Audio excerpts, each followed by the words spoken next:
Mitt Romney and Rick Santorum are battling to be the big cheese in today's Wisconsin primary. A win for Romney would be a big step toward winning the Republican nomination.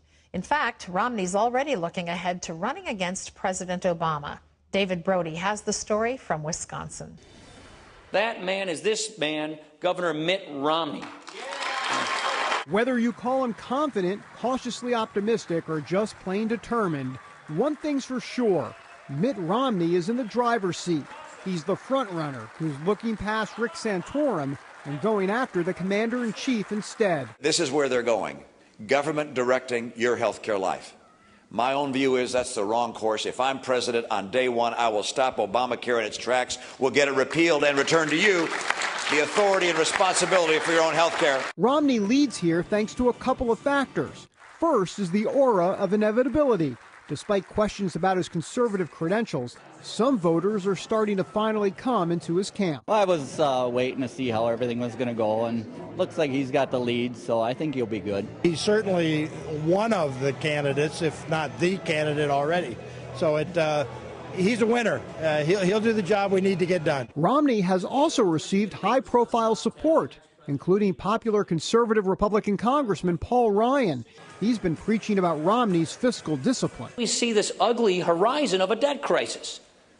And so we believe we should do something about it. Another reason Romney is expected to do well in Wisconsin is because the evangelical turnout is expected to be less than 50%.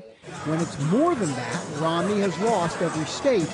Some evangelicals have concerns about Romney's Mormon faith, and that topic led to an uncomfortable exchange at this town hall in Green Bay. It's a lot. People say that your Mormon faith may not be a concern in the election, but I think it might be, as well as I found these verses from the Mormon book.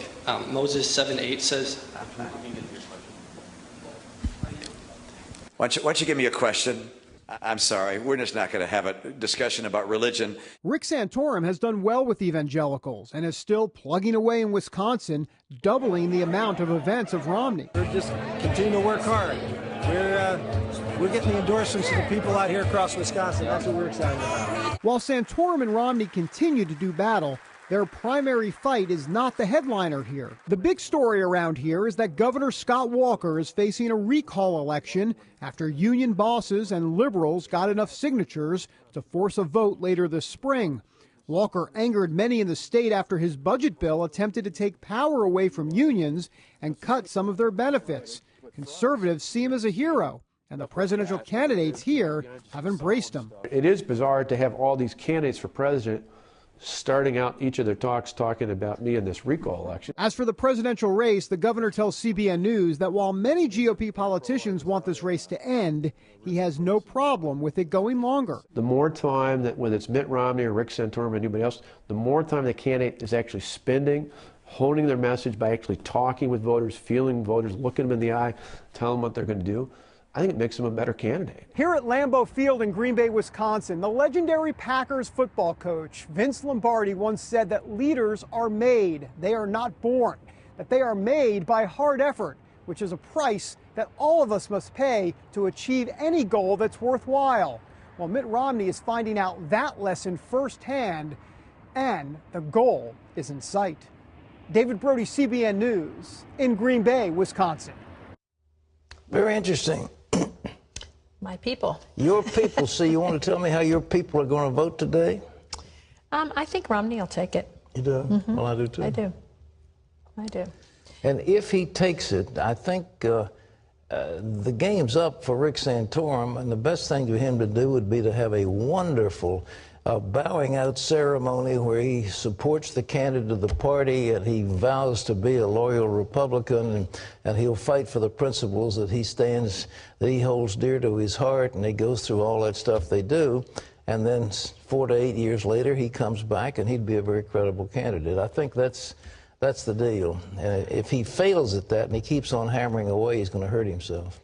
Well, it's very difficult. I mean, I have a heart for him and for others like him who are fighting so hard. You put all of your time, your money, your effort, your family behind it. It's hard to be battling one day and then suddenly Well, there comes a time that you're up against a wall, Exactly. and the wall's not going to move, and there's nothing you can do except just keep hitting your head against the wall. Yes. So, I mean, the time's come to say, okay, let's get medical attention and fight another day. Mm-hmm. I remember Reagan said, quoted the Scottish chieftain who said, I'll lay me down and rest a while and rise and fight again. I think that's the idea. I'll lay me down and rest a while. Well, we wish him the very sound rest.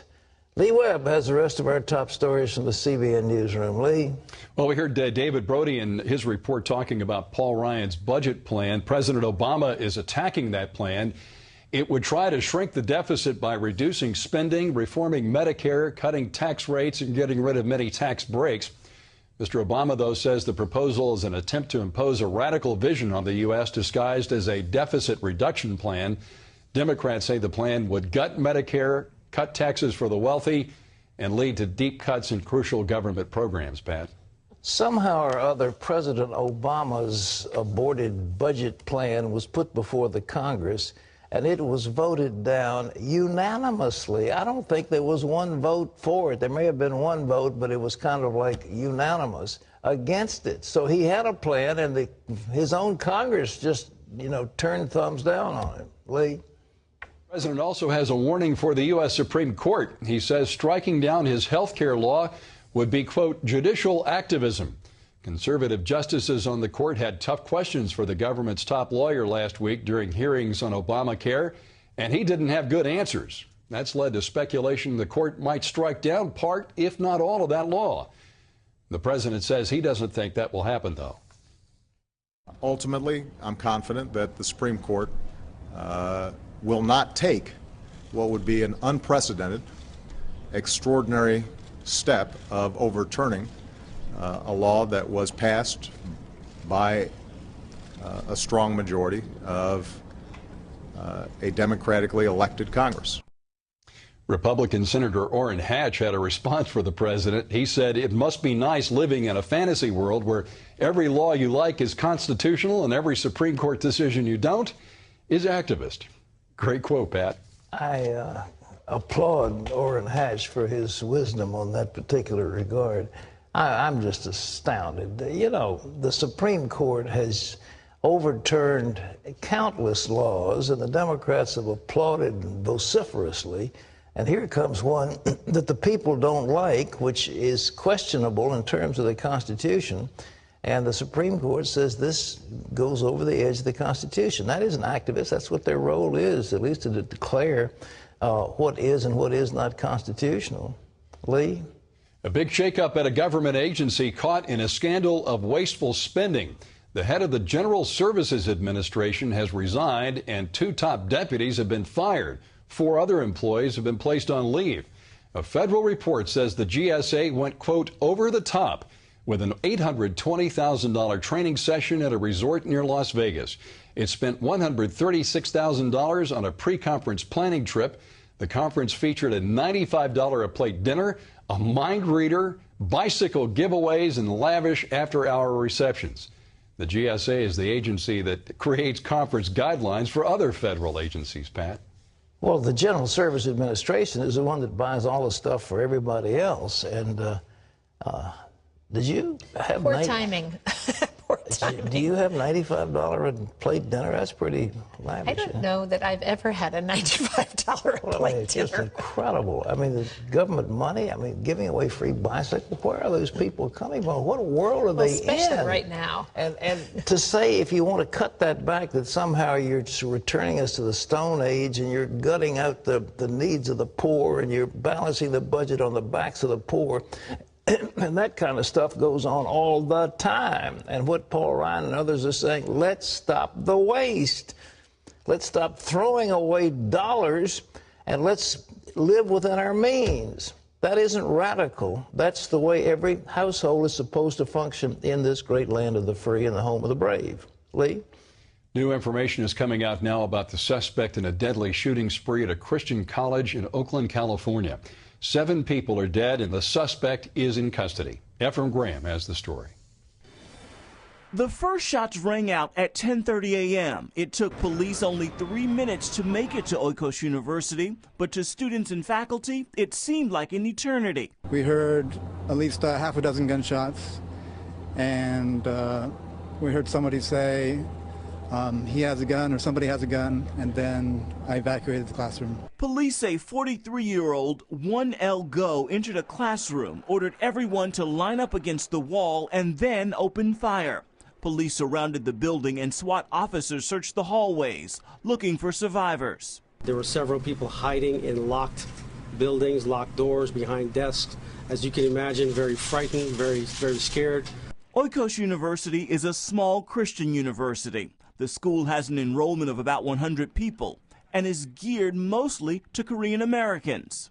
They teach the Bible, a lot of it, and English, nursing. It's very, I would never expect anything like this. The shooting suspect is a former student of the university. He was arrested at a shopping center about 90 minutes after the shooting took place. Police do not have a motive for the shooting. It's a kind of pain and situation that we won't understand totally immediately. It's just another sad day in my city. Ephraim Graham, CBN News. Some reports say the suspect was facing deep financial problems and that his mother and brother had died in the past year. Evangelical leader Chuck Colson remains hospitalized after undergoing surgery over the weekend. The 80-year-old Colson is founder of Prison Fellowship Ministries. He became ill on Friday while speaking at a conference in Northern Virginia. Doctors removed a pool of clotted blood from the surface of his brain. They say he did not suffer a stroke, though, but he remains heavily sedated. A spokesperson for his ministry says he's resting comfortably. His family is with him and appreciate the prayers on his behalf. And let me add my personal best wishes to Chuck Colson and his family. Pat, I had the privilege of meeting him more than 20 years ago. Our paths have crossed over the years. He has been a wonderful ambassador for Christ, a great intellect, and a great testimony as well.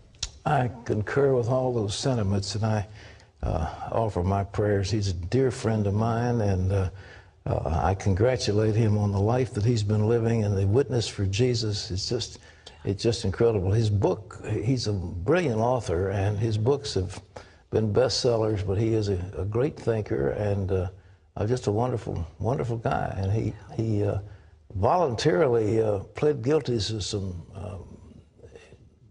peripheral charges, and he went to prison. I mean, it's kind of like, I want to stop all this, and so he went to, and out of prison, he's founded Prison Fellowship, which has helped thousands and thousands of inmates. Very wonderful guy. So pray for him. He'll be all right. I'm sure he will. A Texas construction worker walked off the job last week after learning he was helping to build a Planned Parenthood abortion clinic. The general contractor hired the worker to pour concrete at this site in Fort Worth, Texas. It will eventually be home to Planned Parenthood, where abortions will be performed. When the worker learned about it, he refused to do the job, citing his moral objections. Other subcontractors are now raising similar concerns. The Miss Universe organization says it might reverse an earlier decision and allow a transgender woman to enter the pageant. Jenna Talakova was disqualified last month as a finalist in the Miss Universe Canada pageant because she was born as a boy. She underwent a sex change 4 years ago, but says she has been living as a female since the age of 4. The Miss Universe rule says the entrants must be natural-born females, but pageant organizers say she may be able to compete if she meets the legal gender recognition requirements of Canada. Her lawyers call that statement incomprehensible. Well, you can always get the latest from CBN News by going to our website at cbnnews.com